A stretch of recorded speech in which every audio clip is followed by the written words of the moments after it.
Bienvenidos a Debatitlán. Ya llegamos a Debatitlán. Emilio Lezama, ¿cómo te va? Gustoso estar aquí y ansioso de escuchar el cuarto informe de gobierno del señor Julio Astillero.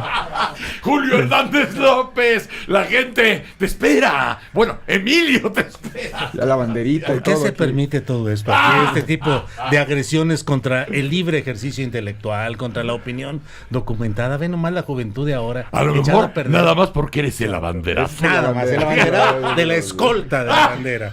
Muy bien, muy buen Julio, día. bienvenido. Gracias. Y no sé cómo porque no es el mejor portado, ¿eh? Bueno, bueno. Sí, el más ¿cómo no? aplicado. Es más aplicado. no sé qué. Así es. Mauricio Merino. Querido Broso, buenos días. Sí, yo creo que está muy bien que Julio lleve la bandera mexicana ahí. ¿Te parece? Con su Correcto. escolta. Nosotros lo escoltamos. Escolta a la derecha, ya. A la izquierda. A la izquierda, ¿qué pasó, Julio? Toma a la derecha. Ya es tiempo un giro también a la derecha. No, pero no empiecen con la derecha y la izquierda porque uno vaya a querer, no quiera decir comentario, Moctezuma Barragán y ahorita no tenemos tiempo, ¿no? Imagínate. Imagínate. Oigan, muchachos, bienvenidos a Debatitlán. Los temas están, como todos los viernes, álgidos y bueno, a lo mejor por cuestiones de temporalidad, por cronología, corresponde el informe. Corresponde el primer informe que así dice la primera la portada de lo que se entregó al Congreso, y tercer informe como estaba estaba plasmado en la pared del informe de ese sábado. Tercer informe, no importa, primero, tercero. ¿Quieren empezar con eso? Pues, si quieres. Bueno, no. Ya se ha discutido mucho a lo largo de la semana. No fue un informe de novedades, fue efectivamente un recuento. Sí. O sea, cumplió en el sentido de ser informe. No hay, por lo tanto, digamos, nada para llamar a casa en el contenido específico del informe. Y en dos palabras, para ir rápido, yo sigo pensando, sin embargo, que es un triunfo de la narrativa de López Obrador. Es muy reiterada su narrativa y que exacto, dos palabras dije, ya me están haciendo, ya me están Lo haciendo, estábamos contando. Sí, ya llevaba como 450 y dijo que nomás dos. No nos daban las manos de Julio y a mí. Sí hay un triunfo de la narrativa. Yo creo que eso hay que reconocérselo al presidente López Obrador. Y un triunfo de las formas, diría yo. El cambio de las formas es, a mi juicio, lo más tangible en lo que llevamos del sexenio. Es decir, formas, quiero decir, no hay avión, viaja en línea comercial, sale caminando, se conecta con el pueblo directamente, Sí, abandona tan los solo pinos. el personaje es distinto. El personaje es distinto. No le llama primero sino tercer informe porque lo que le importa es el pueblo, no el Congreso. Todo eso es debatible y discutible, pero hay una narrativa simbólica que de momento es la más potente. Y ya por último, a pesar del reconocimiento que hago a esa narrativa que ha sido potentísima y ha conectado con la sociedad de una manera muy exitosa y acompañado de todos estos símbolos del uso distinto del poder, del uso cercano al pueblo del poder, ya cuando uno entra al contenido del informe, a la parte sustantiva, pues la cosa se cae, porque entonces resulta que vivimos en un país que no existe. Es el país que se imagina el presidente, que quisiera el presidente que existiera y que él decreta como ya una realidad dictada desde el poder, pero que no existe. Son tres categorías. Entonces, la última es seguramente la más interesante, la que tiene que ver con esta cosa esquizoide, deja de ponerlo así, de imaginar lo que ha de suceder. Todavía no sucede, pero él nos anuncia que ya es un pueblo feliz, que ya somos iguales, que ya se acabó con la guerra contra la delincuencia, sí que hay algo de violencia, pero que se va a corregir, que ya no hay corrupción. un país fantástico el que nos anuncia el presidente López Obrador. Fíjate que, Julio, fíjate que a mí me interesa mucho esta parte, a propósito del informe. Estas partes, ¿cómo reparte este asunto Mauricio? La parte de cómo se va contando la historia, que es importante. Cómo se cuenta y cómo se replica la historia, cómo se va contando la historia como si se fuera escribiendo en el momento, y necesitas a mucha gente en lo posible avesada para contar esa historia y llevarla a todos los pueblos y en estos momentos de la tecnología al mundo entero, porque es posible. ¿Cómo choca cómo puede chocar esa aventura, que es una gran historia para contar, donde evidentemente el personaje es distinto a cualquier otro que haya estado en ese puesto por default, y habla de cosas distintas y piensa de otra manera y se imagina otras cosas y se va narrando esa historia? Pero después viene el contenido que lleva a esa historia, que es maravillosa, y es donde viene este choque del contenido. Ahí es donde se cae, porque no han pasado las cosas, porque no han sucedido como se dice, porque no hay ese resultado, porque aquí hay debate de si somos tan felices, o si somos tan iguales, o si somos tan justos. Todo esto a partir del informe. Sí, ese acto del tal informe me parece que fue solo un episodio más de la gran narrativa que mantiene López Obrador como dirigente activo, como proselitista, como propagandista de su propio escenario y de la propia historia que va construyendo. En ese sentido, López Obrador utilizó este primer o tercer informe simplemente para confirmar lo que dice todos los días en las conferencias mañaneras: el reporte de los datos, de los avances, de los objetivos, de los anhelos, de las intenciones. Pero me parece que por encima de todo esto, lo que hay finalmente, me parece a mí, es esa confirmación de una percepción social de que hay un presidente que está haciendo cosas, que está trabajando, que está desde temprano, que está atento, que está viajando, que está tratando de entender el sentir y las condiciones de un sistema derrumbado, abatido, corrupto y totalmente putrefacto, frente al cual este personaje, que es como una especie de narrativa épica, pelea y lucha como el héroe justiciero, que a pesar de todas las adversidades es capaz de mantenerse montado en su caballo con la espada blandiéndola para atacar a los malvados y proteger a los débiles y a los desvalidos. Por eso es que la gran narrativa de López Obrador no se desfonda en el ámbito social, porque la gente en México tiene una gran noción de todos los excesos de solemnidades, de pomposidad, de protocolos que se practicaron, por ejemplo, con esos informes que eran los días del presidente y el mes del presidente. Recordemos que antes no se movía nada durante el mes previo al informe, porque era el mes del presidente. Y López Obrador todavía realizó giras antes del informe, después del informe, como un acto más. Y finalmente, es decir, como un acto más dentro de su gran periplo, de su permanente gira por el país, gira discursiva y gira física. Y creo yo que lo más notable de esa intervención fueron dos palabras. Ahí sí, dos palabras.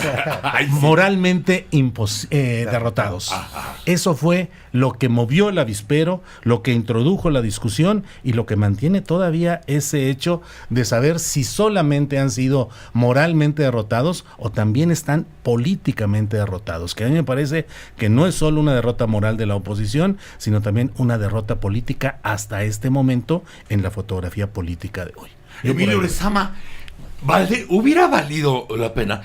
Todos sabemos que desde los finales de Fox el presidente tuvo que salir del Congreso, porque no era bienvenido, vamos a decir, para dar el informe a los diputados y a los senadores. Y así pasó con Felipe el Breve, y así pasó con Henry, y no había. ¿No te parece que había la oportunidad de regresar el informe al Congreso? Estamos en la idea de que a Andrés Manuel le gusta ser parte de la historia, hacer historia. irla llevando por esos lares. No valía la pena hacer la intentona teniendo las mayorías en ambas cámaras. Desde luego, alguien pudo haber gritado o haber dicho, o llevado una máscara, o llevado lo que tú quieras, pero también eso era parte del lucimiento de ese día, de la apertura, que siempre sale bien en las fotos. ¿Te hubiera gustado? Pues mira, yo creo que dada la personalidad de Andrés Manuel era muy difícil pensarlo, no le gusta la contraposición del poder, no le gusta la oposición del poder, y tener que enfrentarse al Congreso hubiera significado de alguna forma eso, ¿no? Y también darle un cierto nivel equiparable a él al Congreso. O sea, por su estilo de gobernar, por sus formas, creo que era poco realista pensar que iba a ser algo así, aunque pudo haber sido la oportunidad, porque como dices, tiene la legitimidad. Hago un pequeño paréntesis que me parece importante. Siempre nos vamos por la política y sin duda es parte de nuestro trabajo, pero cuando uno realiza, va a ser breve, Julio, te lo prometo. Sí, al menos que estuvieras hablando de otras cosas, porque no sé de qué cosa estás hablando con Mauricio. Pero bueno, muere Francisco Toledo. Me ha abierto la boca. No, Francisco Toledo muere y nada más quería hacer un breve paréntesis porque creo que es una pérdida terrible para el arte, para la cultura, para la política mexicana. Recordamos a los autores isabelinos, pero no sabemos quién gobernó cuando Dante Alighieri escribió la Divina Comedia o cuando Cervantes escribió el Quijote, porque no importa, porque el arte trasciende más que la política, el arte muchas veces cambia más que la política, y ese sin duda es el caso de Toledo. En la coyuntura nos vamos más por la política, la politiquera local, porque nos parece que es trascendente, pero a la larga siempre el arte trasciende, y creo que lo de Toledo es digno de mencionarse. Regreso al informe, ese fue el paréntesis. Muy bien. Muy bien. Y mira, me parece, Broso, en general, que fue, en términos comunicativos, un gran éxito el informe. El discurso de Andrés Manuel rompe completamente con lo que veníamos escuchando de otros presidentes. Nunca habíamos visto un presidente de manera tan simple, tan fácil, tan legítima, hablar de diversidad sexual, hablar de temas que generalmente no estaban en la agenda política mexicana, ser de alguna forma autocrítico. En algún momento, cuando habla de la violencia, cuando habla del crimen, dice que todavía falta mucho que hacer y que los resultados no son buenos. Eso nunca había pasado en mi experiencia en un informe. El discurso internacional del que habla con América Latina como Centro y Centroamérica, incluso más específicamente, como los ejes de trabajo de México, como discurso es fascinante. Me parece que la narrativa de Andrés Manuel en el informe es maravillosa, y es esa narrativa la que hizo que millones de personas creyeran en él y le dieran su voto. Y creo que es este discurso sano para el país, este discurso dice que él es presidente de los ricos y los pobres, ¿no? Incluso de la oposición es presidente.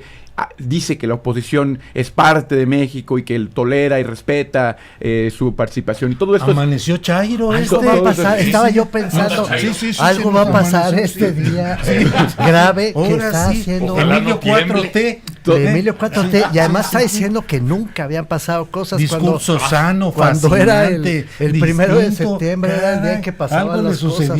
No, lo que nunca había pasado era este discurso tan abierto. ¿A quién saludaste? Vaya, ni Peña Nieto, ni Felipe Calderón, ni Vicente Fox jamás pudieron tener una narrativa pues de izquierda, una narrativa abierta, una narrativa progresista que incluyera minorías, que incluyera varias partes del discurso que me gustaron mucho de Andrés Manuel. Lástima porque al final no pudo contener su yo emocional y tuvo que sacar la parte de la oposición y de la derrota moral de la oposición, porque hasta ese Pero eso punto... no es emocional, es netamente político, un golpe seco político. Es sumamente político, pero hasta ese punto había sido un jefe de Estado, había sido un estadista, me había parecido una narrativa... Era un honor estar con Obrador. Era una narrativa convincente. Interesante ver por ahí algunos empresarios que parecían... Por ejemplo, en esto que tú estás llamando la atención y que desde luego hay cosas y tonos que no le podías pedir a Henry o a Felipe, desde luego que no, ni por formación ni por deformación, pero las cuestiones como los moralmente derrotados, a mí me parece que también hay otros puntos, por ejemplo, como agradecerle al ingeniero Slim, no solamente por lo que es el ingeniero, sino por lo que representa el ingeniero. Es decir, bueno, tarde o temprano, mañana o pasado, tendrá que haber una forma de trabajo entre los empresarios y el gobierno, porque no puede ir recinto. O sea, ese tipo de cuestiones. O, por ejemplo, decir, también importante y notorio, el darle el visto bueno o la palabra esperanzadora y cariñosa a Manuel Bartlett, que viene arrastrando una investigación periodística de quién sabe cuántas casas, pero que también se da en el informe, más allá de las preciosuras que viste. Sí, es un mensaje que, bueno, es un discurso que tiene muchos fines políticos a la vez. Sí. Y creo que al final de cuentas, yo hablaba de la parte comunicacional del discurso, que me parece formidable. Es difícil no identificarse con ese discurso cuando lo escuchas. Es un discurso que a mí me gusta, por lo menos. El problema es cuando lo confrontas con ciertas realidades.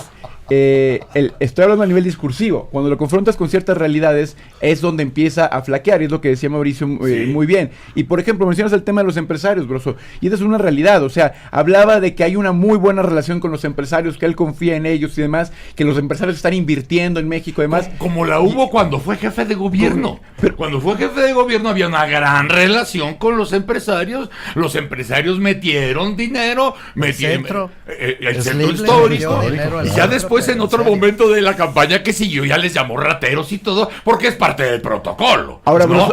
Bro, a mí me gustaría saber cuáles son esos empresarios que están invirtiendo en el país en este momento, porque la economía está inmóvil en México. No le van a meter un centavo hasta que no le meta el gobierno. Pero sin embargo en el discurso se hablaba de esta alianza con los empresarios que están invirtiendo en México. Es sexual. Y así muchos de los temas, el tema de la violencia, el tema de los derechos humanos. Hoy se convirtió en Emilio Molécula. Emilio Molécula. Cuando critico, que siempre critico, y ahora que no. Pero acabo mi análisis diciendo, cuando uno confronta lo que este discurso maravilloso que a mí me gusta con la realidad, acaba uno sumamente decepcionado, y ese es el gran problema. Porque acaba decepcionado después de escuchar tantas maravillas.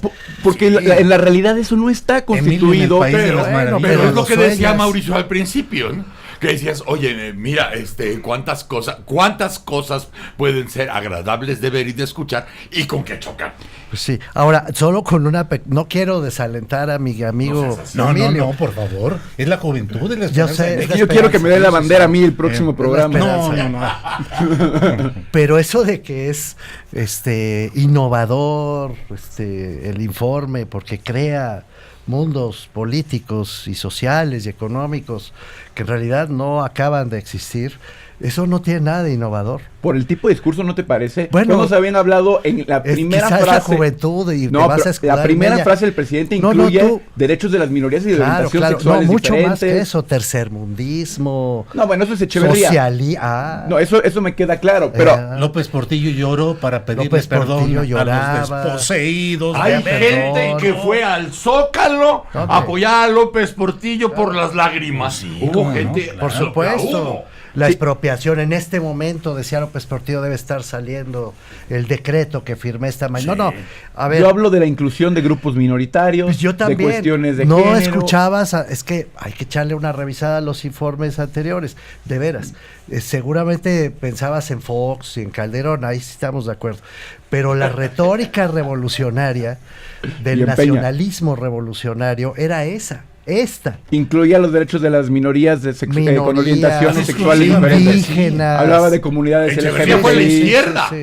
Sí, hablaba de socialismo. El mundo existe antes de Twitter, Emilio. Sí. Hablaba de todo. Era la izquierda. Era la izquierda tercermundista en contra del imperio maligno. Mateo de izquierda atinada. Así es. ¿Se acuerdan que era la izquierda atinada? Así era. Y claro, por eso mucha gente que ha vivido todo ese tiempo, de pronto hila Pues sí. ciertas cosas del Y discurso no de es Andrés cosa trivial. con las cuestiones del 70. No es trivial, Claro, no, porque es un Andrés Manuel simbolismo. tiene guerra contra 36 años. Sí. Contra la época neoliberal. No es una Claro. guerra contra Ruiz Cortines, contra No, López no, Mateos. no. Querido Radio Escuchas, contra la Serafía. gerentocracia recuerda su infancia. Por favor. Sí, no te preocupes, la edad se quita con los años. Otros defectos Y tú permanecen. ya te vas curando, ¿eh? Tú ya te vas curando. La edad se cura con los años. La edad con los años. Pero mira, perdón. Nada, quería cerrar esto. Qué potente es el discurso del presidente López Obrador en contraste con lo que él denomina el periodo neoliberal, que incluso se puede llegar a decir en un programa de esta talla. ¿Viste cómo lo subrayé? Sí, no. Que es completamente innovador, no, sin serlo.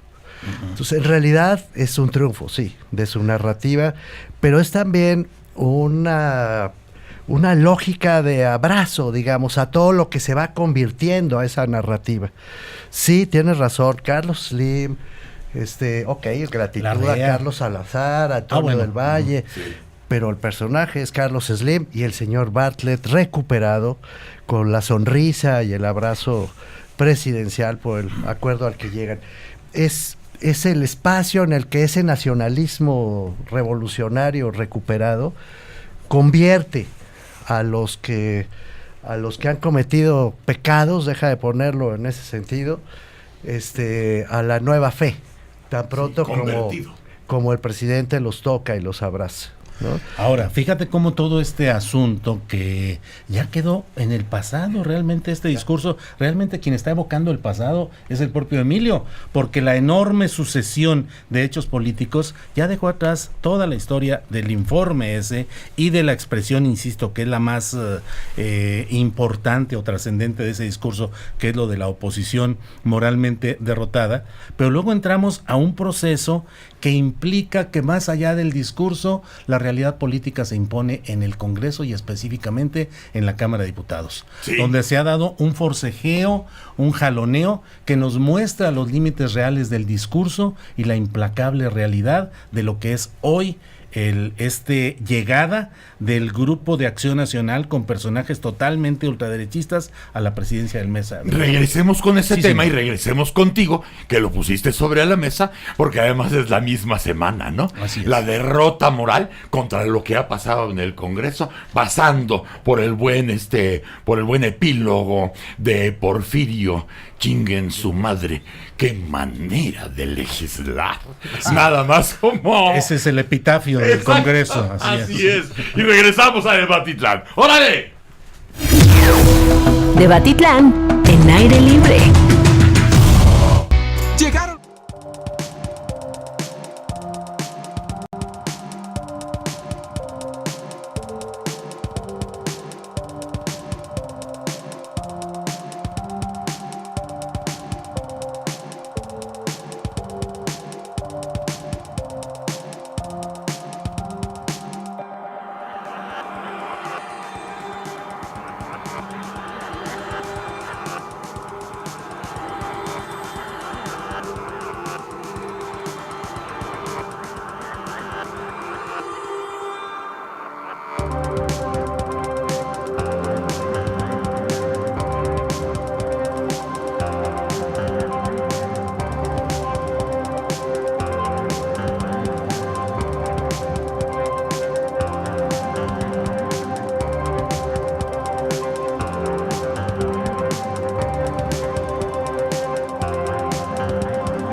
Tepatitlán, en aire libre.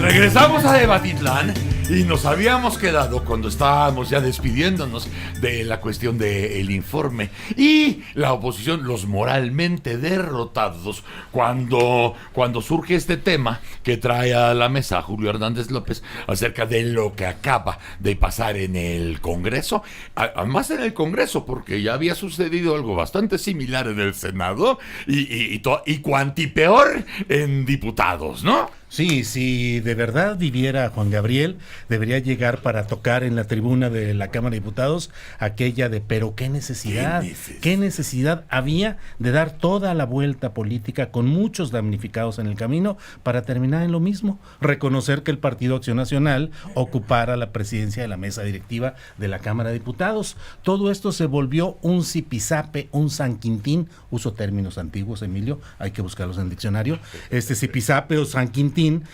político en el cual quedó mal parado el propio presidente López Obrador en cuanto se conoció por la voz autorizada de la secretaria de Gobernación, Olga Sánchez Cordero, quien actuó como corderito al permitir que su llamada fuese puesta en altavoz y grabada en un grupo de diputados que la hicieron circular luego, donde la propia Sánchez Cordero expresaba la preocupación del presidente López Obrador por lo que estaba pasando ahí. Y el propio López Obrador, que en la conferencia mañanera dijo que era una vergüenza que los diputados del partido mayoritario promovieran ese tipo de leyes, que era un acuerdo del propio grupo parlamentario de Morena. Eso exhibió al presidente López Obrador interviniendo en la política y el manejo del poder legislativo. Exhibió a Olga Sánchez Cordero, ya no sé si exhibió, reiteró su impericia política, su incapacidad operativa, y por otra parte dejó a la fracción de Morena como un grupo, un rebaño que escuchó la voz del pastor y tuvo que dar vuelta, el término correcto sería recular, recularon para colocarse ante lo que quería el jefe político y no lo que ellos habían planteado institucionalmente. Y esto sucede a menudo porque hablábamos de cómo se va contando la historia y cómo la van contando y la van repitiendo, pero necesitas alrededor un grupo que sustente la historia que vas contando, no que te jalen el mantel como ha pasado en el Congreso. Sí, y termina finalmente con la vuelta completa para llegar a lo mismo. Exacto. Que finalmente el Partido Acción Nacional queda para presidir esta mesa directiva. Hubo 3 votaciones en las cuales se impugnaron a Laura Rojas, la mexiquense, que finalmente queda en el cargo. Entonces, esos son los momentos en los cuales dices, pues serán moralmente derrotados, pero pareciera que las propias insuficiencias e impericias del grupo político en el poder generan algo que finalmente es una ganancia política de Acción Nacional. Sí. Hoy Acción Nacional ganó políticamente, se siente fortalecido como partido, tiene oxígeno y claro que le va a hacer la guerra a Morena con la presidencia de la mesa directiva en San Lázaro para tratar de obstruir, alentar, lentificar los procesos legislativos a favor del interés de Acción Nacional. Y alguna vez se había dicho ya en esta mesa, a veces se quiere acaparar tanto que acabas teniendo la oposición dentro de tu partido, dentro de tus bancadas, ahí mismo acabas teniendo la oposición porque ahí te meten el pie. Sí, fue inútil, lo dice bien Julio, pero muy revelador de lo que ya empieza a ser una tendencia de Morena. Es decir, esto no es un episodio aislado, ya lo vimos en el Senado, lo acabamos de ver en el Congreso, en la Cámara de Diputados, no sé qué tanto, por cierto, habría que revisar con más sintonía fina la influencia de Monreal y de la propia oposición en el Senado, que les mandó decir, a ver, si Porfirio Muñoz Ledo se impone como presidente de la Cámara otra vez en contra de la ley, en el Senado no van a pasar las leyes, va a haber una huelga legislativa, digamos, de la oposición, les manda el mensaje que a todas luces era una amenaza que muy probablemente se iba a cumplir y contribuye en el último momento a que por fin se rectifique y se rectifique lo que era un golpe a la Cámara de Diputados. No es trivial, No. que un grupo mayoritario modifique en contra de la ley la composición de su órgano de gobierno en cualquier país que se precie de ser medianamente civilizado tendría que haber sido un gran escándalo. Y con el antecedente de Bonilla en Baja California y de Veracruz con el fiscal pero Winkler. fíjate, 2 días después, o sea, hace 48 horas apenas, se la aplicaron la misma fórmula en Quintana Roo, por ejemplo. También los de Morena. Pues Quintana Roo no le hacen mucho caso, pero pasó exactamente lo mismo y ahí sí lo consumaron. Es y decir, en cambio en la Ciudad de México el Congreso dejó la presidencia a Mauricio Tabe, un panista, sin bronca. Sin y bronca. No pasó nada. Y no pasó nada, pues bueno, sí hay diferencias. En Quintana Roo se acaban de quedar, voy a usar el verbo correcto, agandallar. Sí. Lo que sigue siendo la gran comisión. No permitieron, así le llaman todavía por allá, no hay división, junta de coordinación política y presidencia de la Cámara. Entonces, en fin, torturaron la ley, para no ir más lejos, para aplicar exactamente la misma fórmula y quedarse los de Morena durante el resto de la legislatura. Ya se mencionó lo de Bonilla, ya vimos también lo que pasó en Veracruz. ¿Sí? Hay un pleito terrible, muy justificado, pero bueno, penosísimo, entre el hoy ex fiscal general de Veracruz, Winkler, con el gobernador, que lo sacan, el gobernador de Veracruz, que lo sacan pues literalmente a golpes. O sea, hay un escándalo en la fiscalía, los panistas tratan de defenderlo y ¡paz!, les cae la policía a golpe. Penosísimo. Lo que quiero decir es que esta tendencia de imponer la mayoría para modificar lo que ellos creen que debe ser modificable simplemente porque son moralmente superiores. Esa es la contraparte de moralmente derrotado. Si tú estás moralmente derrotado, es que quien te derrota es moralmente vencedor. Sí. Y bajo ese argumento están empezando a abusar del poder de una manera muy delicada, con mala forma, con mal toque. Y Mauricio, ahora hablábamos... viene la contraparte, ahora viene la defensa. Ahora vamos a defender. Sí, vamos a escuchar. No, hablábamos la vez pasada de cómo se va a mantener cómo puede trascender un partido como Morena, siendo que tiene tantos pensamientos tan distintos, tantas ideologías tan diferentes dentro de él. Y creo que este es un gran ejemplo de por qué es tan complicado pensar en un Morena sin Andrés Manuel López Obrador. Es decir, lo que se ha visto es que esta superioridad moral de la que hablas, a la que aluden ellos, todo en pos de un bien mayor, intangible para cualquier otra persona que no sean ellos mismos, ni siquiera es necesariamente está de acuerdo con el pensamiento del presidente y su líder moral, ¿no? O sea, lo que pasa en San Lázaro es un gran ejemplo de ello, ¿no? Lo que ellos asumen que es lo que moralmente deben de hacer y mantener el poder, porque seguramente creyeron que eso le agradaría al presidente, porque ayudaría a mantener el control de su gobierno dentro de la Cámara de Diputados. El presidente agarra y lo descalifica y le dice por ahí no.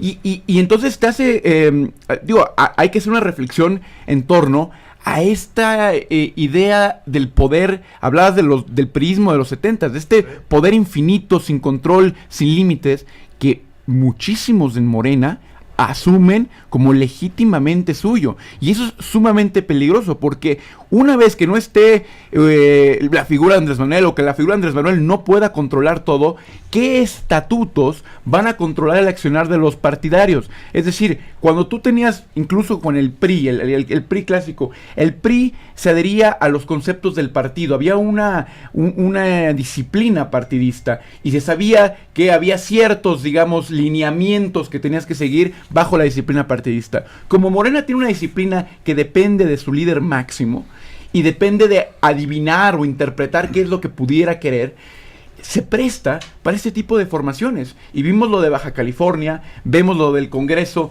la Cámara de Diputados, lo que mencionabas de Quintana Roo, y cada uno parece querer interpretar al presidente como de maneras diferentes. Este zipizape del Congreso hubiera pasado si desde el principio, con lo de la ley Bonilla, Andrés Manuel lo condena. Yo creo que no.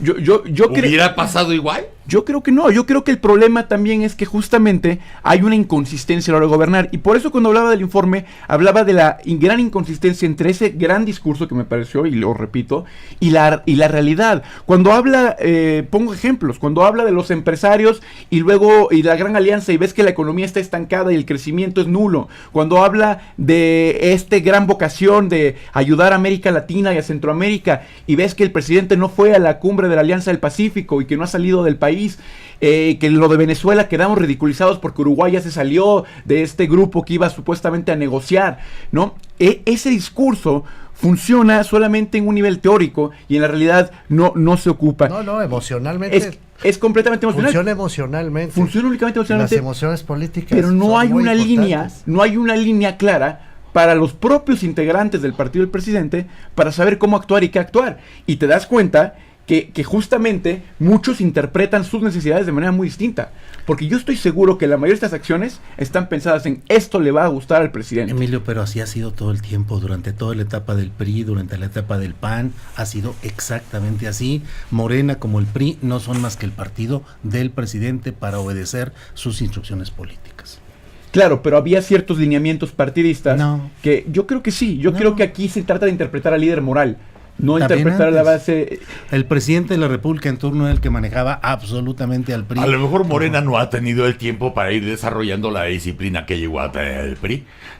Con el guiño Así es, del presidente, todo se articulaba. Y ese es el punto en el cual López Obrador tendrá que decidir lo que viene en el futuro de Morena. Hoy mismo lo que estamos viendo es un golpe político seco y de desacreditación de Mario Delgado, que era quien pretendía, a nombre del grupo no químicamente puro del morenismo, es decir, del grupo de Monreal y de Marcelo Ebrard, que quieren postular al propio Mario Delgado para que le pelee a la candidata oficial u oficialista, De que Polonia. es Berta Luján. Sí. Berta Luján, que es la que realmente quiere Palacio Nacional que sea la sucesora. Su único contrincante era Mario Delgado, a nombre de Ebrard y de Monreal. ¿Y se les Bueno, ponchó? le acaban de dar un golpe terrible en el cual dicen que es vergonzoso lo que Mario Delgado procesó en la Cámara de Diputados. Y que a lo mejor lo que tú dices es que como no está articulado todavía el seguimiento del guiño de arriba, hay gente como Monreal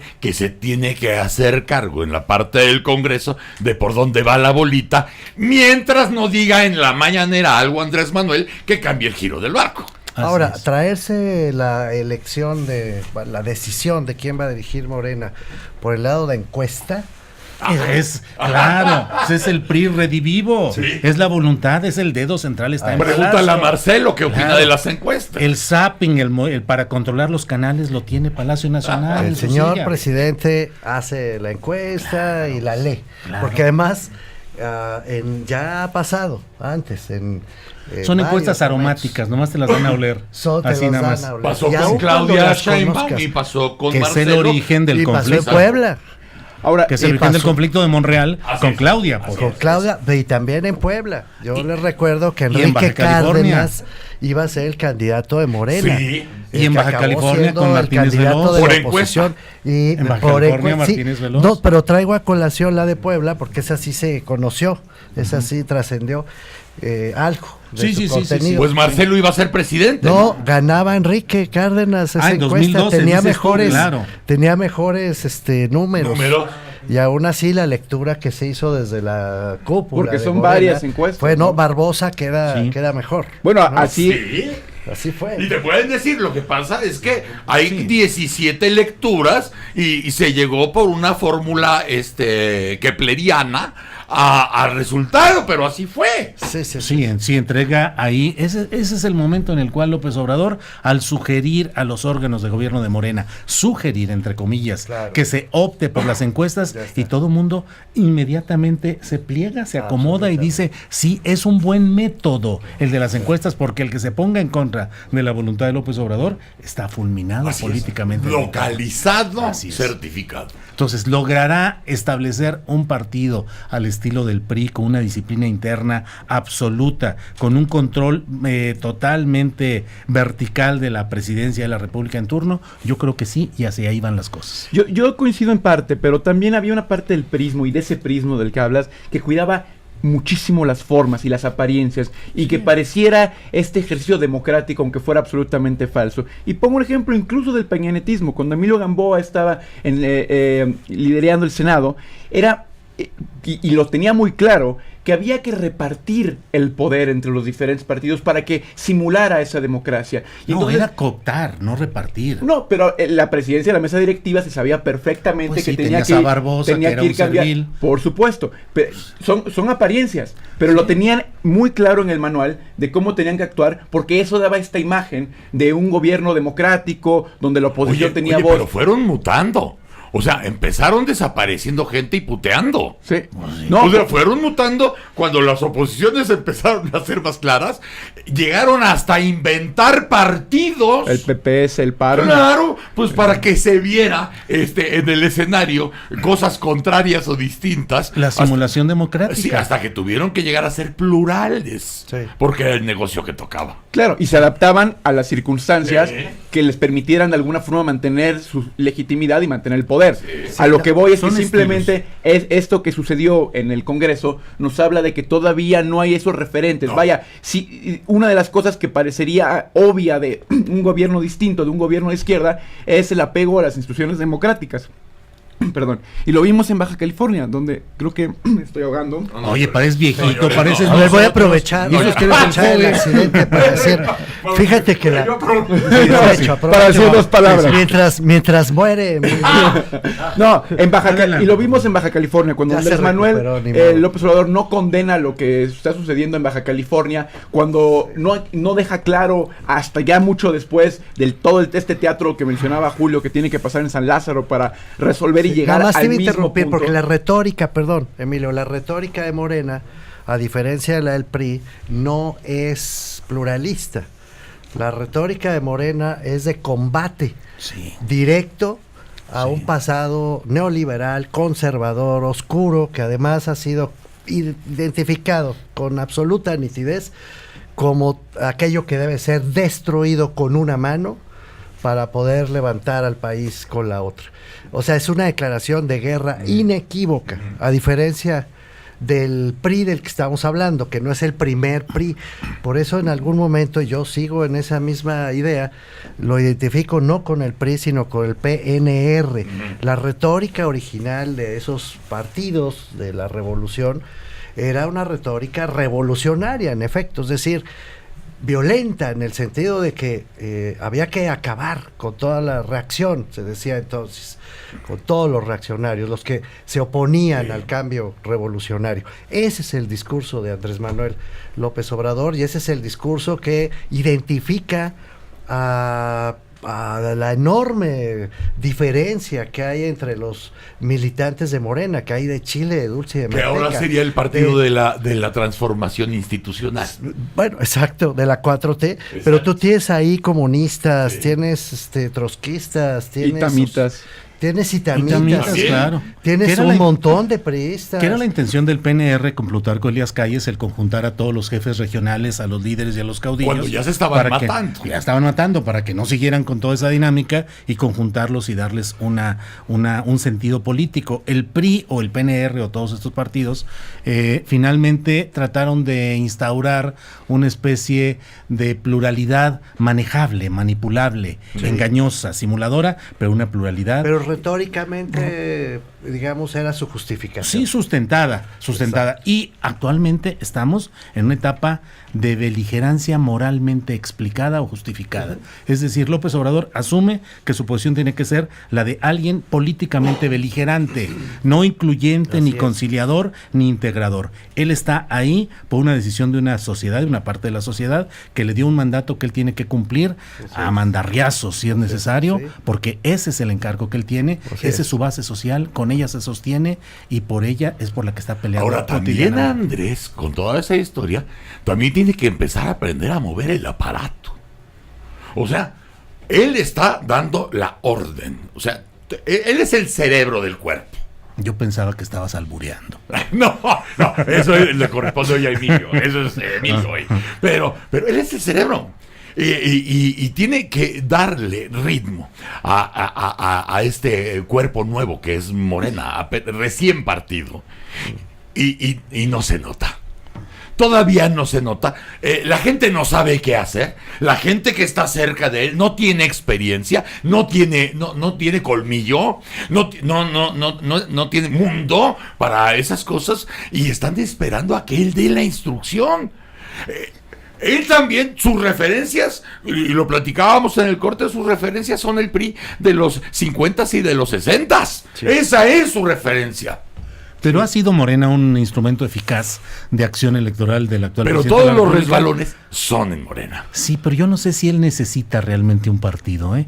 Yo no sé si necesita un partido realmente o si él, como caudillo, como jefe máximo de este proceso de transformación, es el que prefiere mantener esas indecisiones. Los políticos suelen jugar justamente con todas esas contradicciones, dudas, conflictos internos para quedar ellos como quienes resuelven finalmente todo tipo de controversia. Es muy interesante lo que mencionas de que si no necesita partido o no, porque gracias. Creo que ese es un gran punto. La única gran duda que tengo sobre ese argumento es sobre la sucesión, porque en ese momento de la sucesión generalmente pues parecería que en políticos similares a Andrés Manuel hay una obsesión porque el proyecto continúe.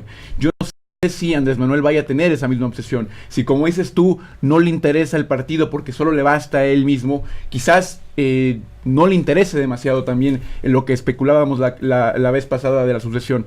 Pero yo creo que sí, yo sospecho que sí, y por eso le interesa tanto crear este sistema de Morena, que es, como dices, un sistema electoral, no es un aparato electoral, más que un partido político a gran escala. Él necesita quien postule candidatos. Y quien tenga presencia en territorio y pueda vigilar y demás. Y al mismo tiempo, por eso también todos estos programas asistencialistas, ¿no? Donde quita dinero de recursos que se iban a través de terceros y los manda directamente a diferentes grupos de la población, que eso, pese a que la economía no vaya bien, pese a que las circunstancias no sean favorables políticamente, mientras haya esos apoyos directos, tendrá un reflejo electoral importante, pensando en la posible sucesión. Programas asistenciales manejados por el operador electoral estrella de Morena, que es Gabriel García Hernández. Correcto. Que es el verdadero manejador de padrones de acción electoral y de todo, sí. Y él maneja todo ese aparato. Sí. Yo disiento, sin embargo, de la idea según la cual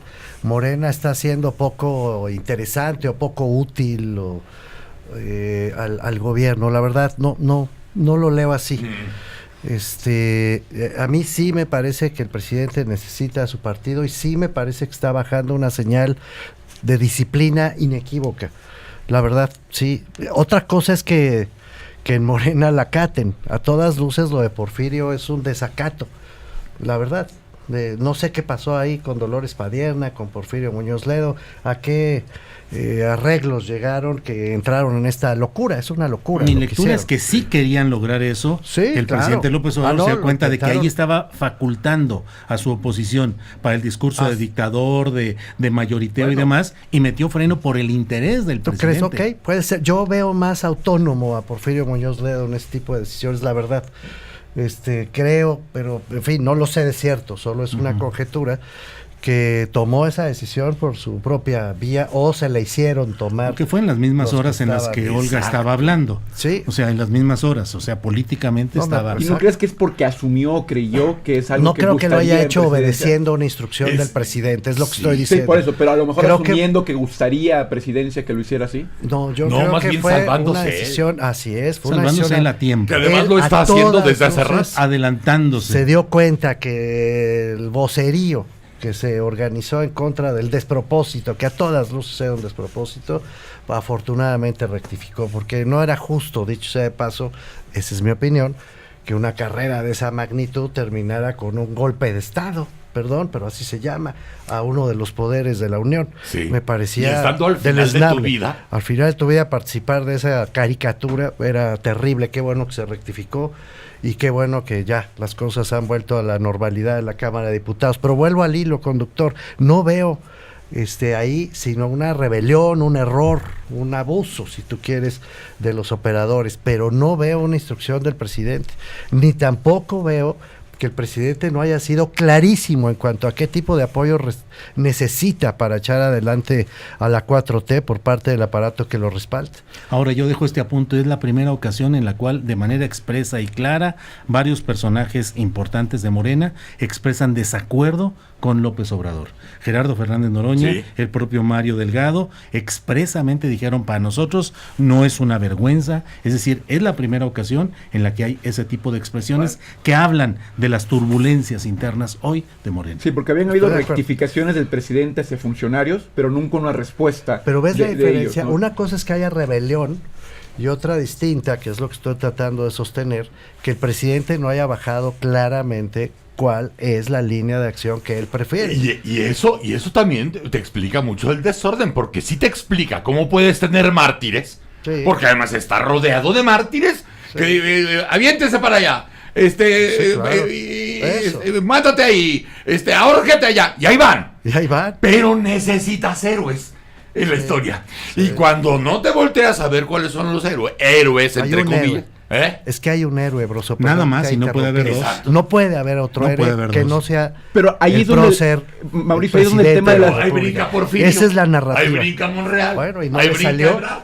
Y no le sale. Pero ahí es el tema de las No encuestas le que sale. mencionaban antes, justamente por eso es tan importante, porque las encuestas permiten que solamente López Obrador pueda decidir el futuro político de los individuos que conforman Morena. Eso es lo que le permite la encuesta. Y entonces lo que sucede es que independientemente de que algunos en interior estén de acuerdo o no, que les molesten algunas cosas, si quieren tener futuro político dentro del único partido que existe en este momento en México y el único partido que tiene posibilidades de darles algún hueso electoral, van a tener que depender de estar engraciados con el presidente. Eso era el PRI, eso era el Sí, PRI, sí. exactamente. Y ahora a través así. de las encuestas es el mejor método que tiene López Obrador de mantener ese control y de mantener esa disciplina partidista, aunque hemos visto algunos casos que no, pero a la larga, quien quiera participar políticamente dentro del Estado tendrá que estar bajo la mano de López Obrador. El estilo político de López Obrador ha sido el mismo, dejar que crezcan los conflictos, que cada quien haga lo que cree y lo que quiere, y finalmente él a última hora tomar la decisión, doblar la mano de quien sea y favorecer al otro, porque esa es su forma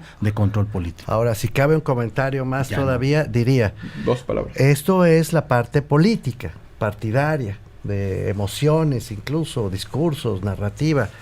La otra es gobierno, y ese es otro negocio. Y esa es otra ventanilla. Otra Y será ventanilla otro debatitlán. Y que será es distinto. No, a otro ver, debatitlán. Cuitláhuac, Claro. No, Veracruz, calla. Cuauhtémoc, Blanco, el señor Bonilla, el señor Barbosa. Chulada. Aguas, es decir, Y los que no estamos Eso ahorita es distinto. visualizando porque no están haciendo tanto escándalo, pero la gobernabilidad en los estados está por los suelos. Ese mapa no va a tener desperdicio. Gracias, Mauricio Merino. Gracias a ti, querido Broso. Julio Hernández López, el abanderado. Gracias. M aquí. Saludos y muchas gracias. Chairo. Emilio Lezama. Qué gusto estar con ustedes. Muchas gracias. El próximo viernes estaremos Emilio sin duda en Chairo. Debatitlán, igual de intensos, y el lunes a las 7 de la mañana. Si tienen radio, se lo meten por las orejas. ¡Órale! Buenos días, Ciudad de México. Estamos aquí en la tercera emisión de Radio Barrio. Llegamos a Tepito. Tenemos desde vecinos de la colonia que tienen historias que contar, hasta artistas, actores, desde gente que trabaja y vive ahí, hasta gente que se ha relacionado con el barrio y que ha sacado de eso algo muy hermoso.